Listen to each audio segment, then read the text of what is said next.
Hi dear students, this is the fifth module of the subject ME 206 Fluid Machinery, and in this module we will be discussing about the reciprocating compressors. Okay. Now first we will see the classification of air compressors. We can see from this diagram the compressors are broadly classified into two, that is positive displacement compressors and dynamic compressors.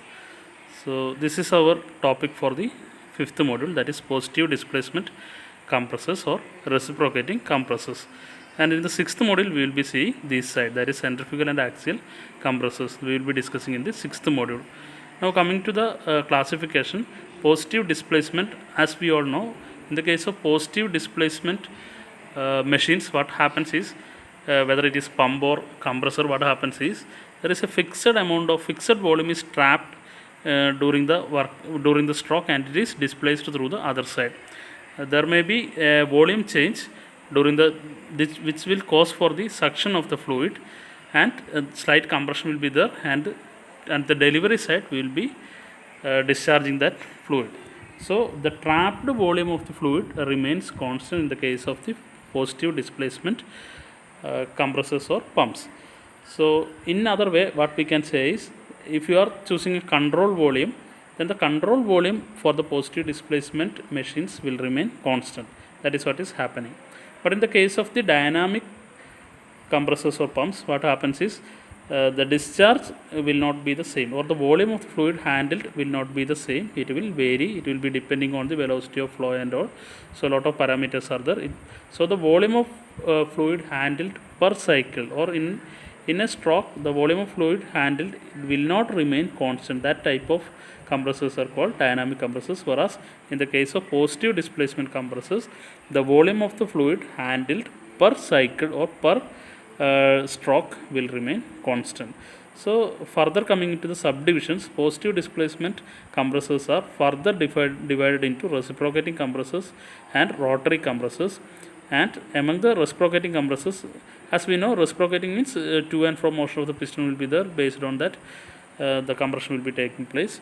So this can be further divided into single acting and double acting based on the action of the fluid coming in contact with the piston. We can divide it into single acting and double acting, and one more classification is the diaphragm. So coming to the rotary type compressors, these are different types: lobe, screw type, vane type, liquid ring, scroll. Everything are the different types of compressors coming under rotary compressors. So in our topic, these and all are not there. We are concentrating only on, in the fifth module, our attention will be only on this side, that is reciprocating compressors, single acting, double acting, and along with single acting and double acting we will be studying single stage and multi stage also. So that is all about the fifth module. This we will see in detail in the sixth module. There we will be studying in detail.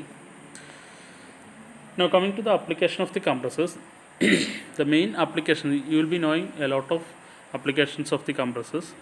The main applications of the compressors are for filling air in tube of vehicle, that is commonly used in automobile service station to clean the vehicle, that you might have seen.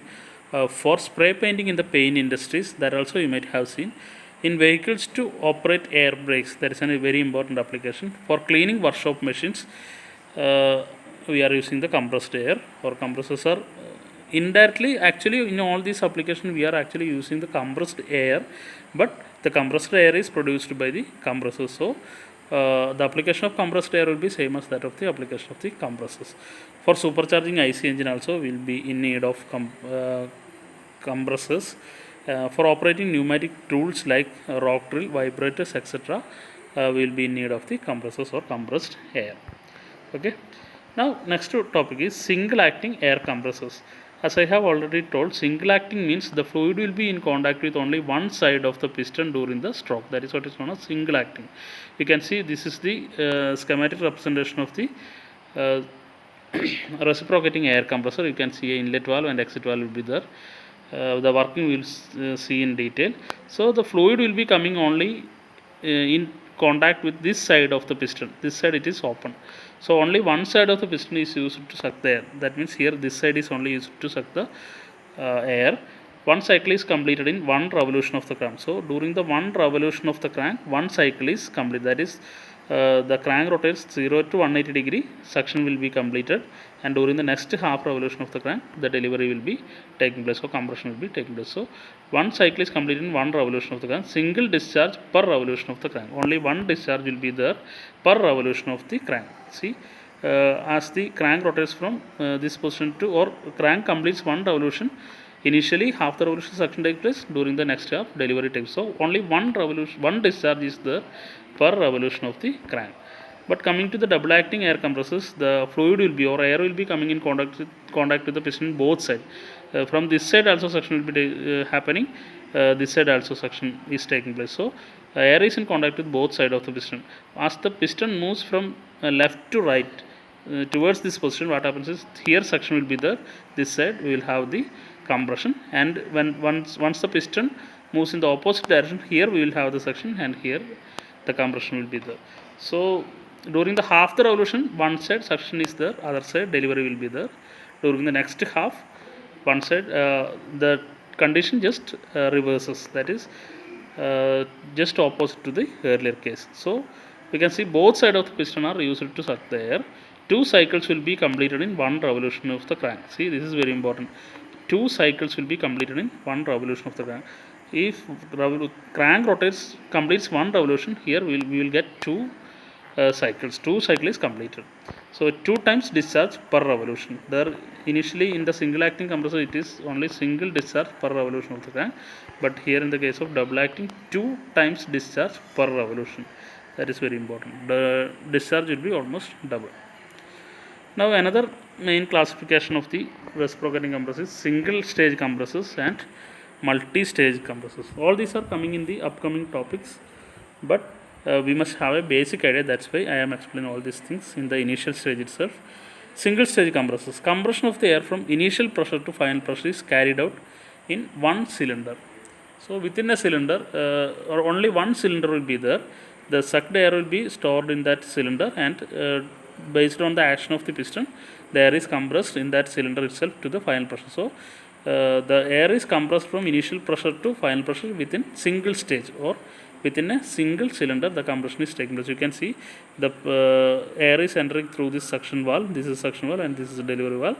Once the piston moves downward, what happens is the air is entering into this cavity or cylinder, whatever it may be. Now during the next half revolution, it is getting compressed and it discharged through the delivery valve, final pressure. So compression is taking place within the single cylinder from initial pressure to the final pressure. That is what is known as single stage compressors. But in the case of multi-stage compressors, compression of the air from initial pressure to final pressure is carried out in more than one cylinder. Usually there will be more than one cylinder, 2 cylinder, 3 cylinder, based on the number of stages of compression. So of course there will be some intermediate pressures also. See, air is entering to the first cylinder through this port, and it is compressed to an intermediate pressure within the first cylinder, and it is delivered to that already compressed pressure is delivered to the next cylinder through intercooler. The function of the intercooler is to reduce the temperature of the already compressed air which is delivering from the first cylinder. So that will have some added advantage that we will discuss later in the topic of multi-stage compression. So here air passes through, while air passes through the intercooler, the increase in the temperature due to the compression of the air in the first cylinder is given out, or some heat exchangers will be there. So the heat is carried out by the cooling water, or sometimes it is natural air or something like that. So anyway, the temperature is taken away from the air, and that is being, but pressure remains constant. That intermediate pressurized air is now fed to the second cylinder. From there the compression is taking place to the final pressure. If one more cylinder is there, then here also we will have an intermediate pressure, and the final compression is taking place in the third cylinder, like that. So if the number of cylinders is more, we will call it as multi-stage compressors. So there are a lot of advantages. One I have already told. The main advantage is work required for the compression can be reduced drastically by doing the multi-stage compression. Anyway, we will be discussing this topic in detail in the upcoming topics, that is multi-stage compression.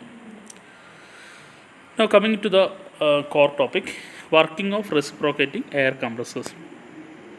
So you can see the schematic representation. of the single stage. This is actually a single stage reciprocating air compressor. Two sides compression is not enabled. So actually it is a working of single stage reciprocating air compressor. Now you can see it consists of the reciprocating air compressor consists of a piston which is enclosed within a cylinder and equipped with suction and discharge. You can see piston here, it is enclosed within a cylinder. This is the cylinder. This is the cylinder, and inlet valve or suction valve is there, air inlet. You can see a suction valve here, and there is a delivery valve or outlet valve is equipped here. So it is actually consisting of a cylinder piston enclosed within a cylinder equipped with suction and delivery valve. Okay. Now this is the piston is connected to the crank by the connecting rod, and crank is there. Usually the piston receives power from the main shaft through the crankshaft and connecting rod. So this shaft, the crankshaft, is usually connected to an external power source like motor or diesel engine, something like that. So rotary motion is provided by an external power source to the crank. So crank is connected to the connecting rod, which is in turn connected to the piston. So the rotary motion of the crank is converted into reciprocating motion of the piston by the connecting rod, as in the case of the reciprocating pump and rod. We have already discussed the same thing in the case of reciprocating pump. Similar here also the same thing is happening, only difference is instead of water here we will be handling air. That is the only difference. The working and all is same. Okay. Now coming to the working, what happens is, assume that the piston is at the topmost position, that is this position. This is known as top dead center.